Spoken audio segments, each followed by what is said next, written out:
5 players, 6 signings, 6 bombers, 3 categories, and lots of transfer rumours. This is the best, worst, or bang average top 5 of Spurs rumours and signings this summer. And before we go into number 5, please do me a massive favour to like and subscribe to the channel. I know you're going to like this channel because we're going to try and do Spurs content for you every single day. Let's get straight into it. I'll start with someone who's been good in the past, but this previous season has been not convincing.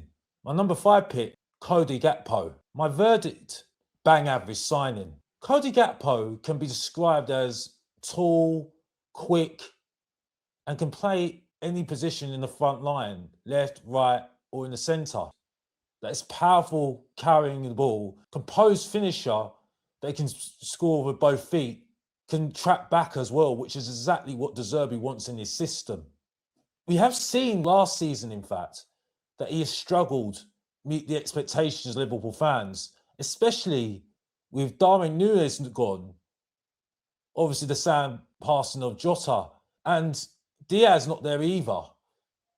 With the pressure on him and Isaac coming in, that we've seen him not really being at his best last season, especially with his being inconsistent, selfish, not being too much of a team player. And then there's been criticism that he's been very quiet in games as well, which has cost Liverpool in the league last season.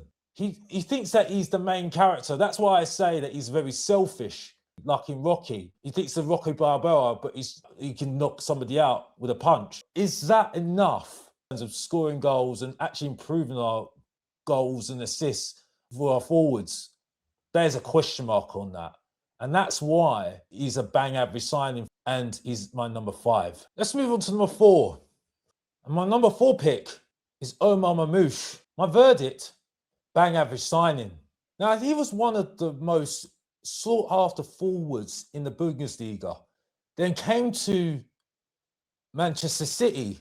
And even though he started really well, lightning quick, works incredibly hard, can play anywhere across the front three. On paper, he looks perfect as a Spurs signing. When you look at it from his last season, it has been very inconsistent, streaky in terms of finishing and wasteful. And people could say that, yeah, he's got Haaland in front of him. So it's a very hard to really get him to try and compete with that, who scores goals for fun. And yeah, he's got good constant movement. That's one thing he has. And that's very good for some of our creators, such as Kudos, Maddison, and Javi Simmons, who's obviously injured. And he has also got genuine pace that can get in behind as well. Presses with ill intensity. Again, something that De Zerbi wants in his front line as well. And comfortable to play in multiple positions up front as well, the left, the right, and the centre as well. When it comes down to it, this is where we might have struggled. Teams sit deep. And that's been a problem for him. And we haven't really seen the best of him last season with Man City. He definitely is one player that can definitely improve. Yes, he is a great athlete, 100%. But can he get Tottenham to that next level? And on the face of it last season, maybe that was just a blip. Just because he's not the best, and he's certainly at the worst, I have to go in the middle. He's bang average.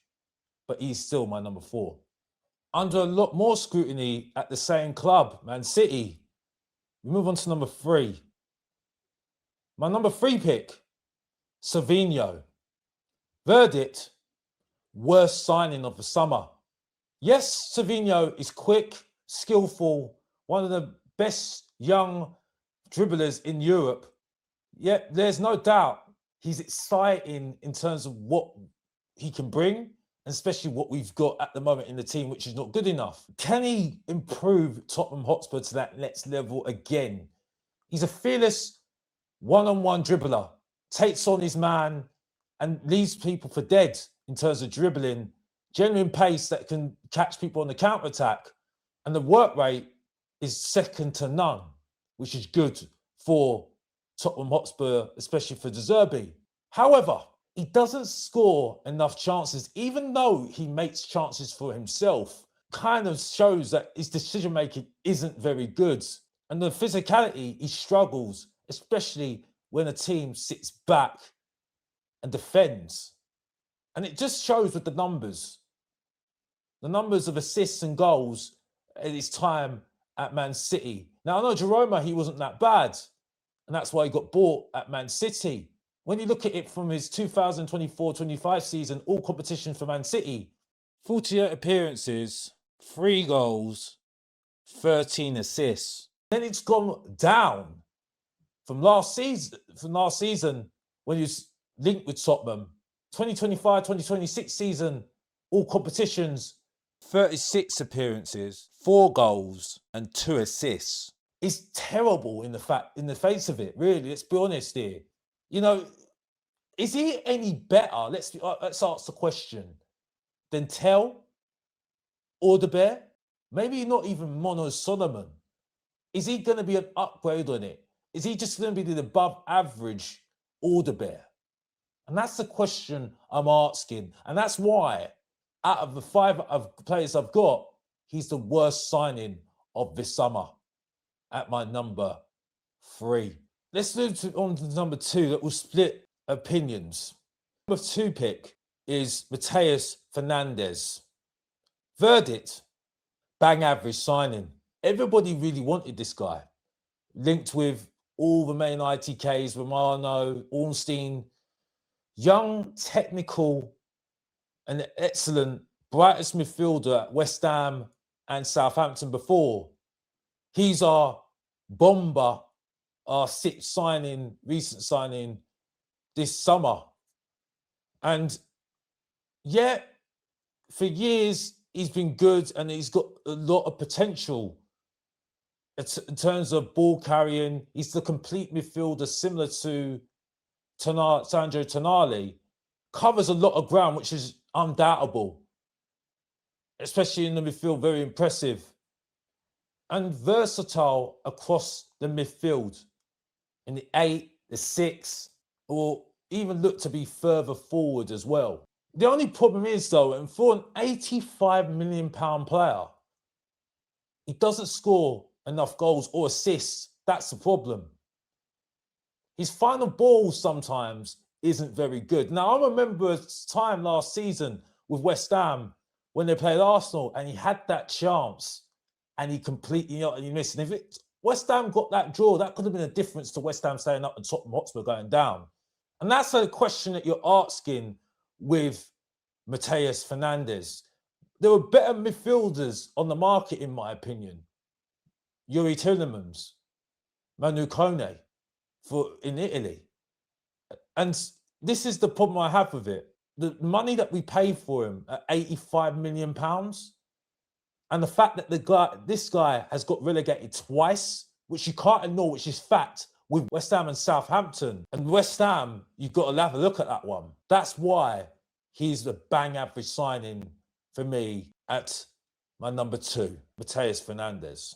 And that brings us to our last player. My number 1 pick, Eli Junior Kroupi.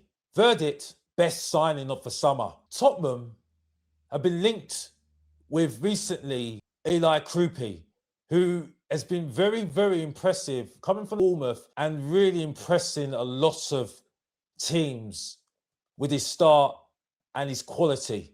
One of the things I would say is he's very good in terms of his movement. He's a very good finisher, which has been shown throughout his time at Bournemouth, which is a very short time so far. 19 years old as well. Looks like he's got good football IQ beyond his years. Link-up play, which is important here because we've lost that link-up play since Son and Kane. Yes, you can look at it on the face of it physically. He does struggle because he's very small. On the whole, has been really, really impressive and looks like someone that could come in and improve this Tottenham for next season, especially in that front line. He's not just done well in the Premier League. He did well previously. That's why Bournemouth bought him in from the second division of the French league. I would sum up Kroupi in comparing to Spider-Man, Peter Parker. Peter Parker before he becomes Spider-Man. You don't actually realise what a superhero he's going to turn into. And he's got that potential. And that is what you're seeing with Kroupi. Yeah, you've seen that potential with Bournemouth, that superstar. And that's the question we need to ask, because we haven't had that many good luck with 19-year-olds. It's like Bitcoin. Would you want to make that investment and take that risk? And that's the problem I have at the moment. You can't ignore the season that he's had, that fantastic season he had at Bournemouth. And Bournemouth, who are very renowned for doing good scouting, that's why I look at Eli Kroupi as my best signing of the summer if we do get it. Yes, it's going to be expensive at 90 million, but I think maybe it might be worth a risk if Tottenham Hotspur do their research on him.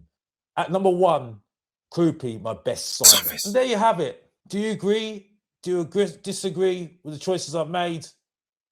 Leave it in the comments. And please do me a favour and like and subscribe to the channel. And I'll see you in the next episode. And as always, if you didn't know, get to know, support your boy, Mr. Box Office, subscribe and like, and come on you Spurs. And I'm out.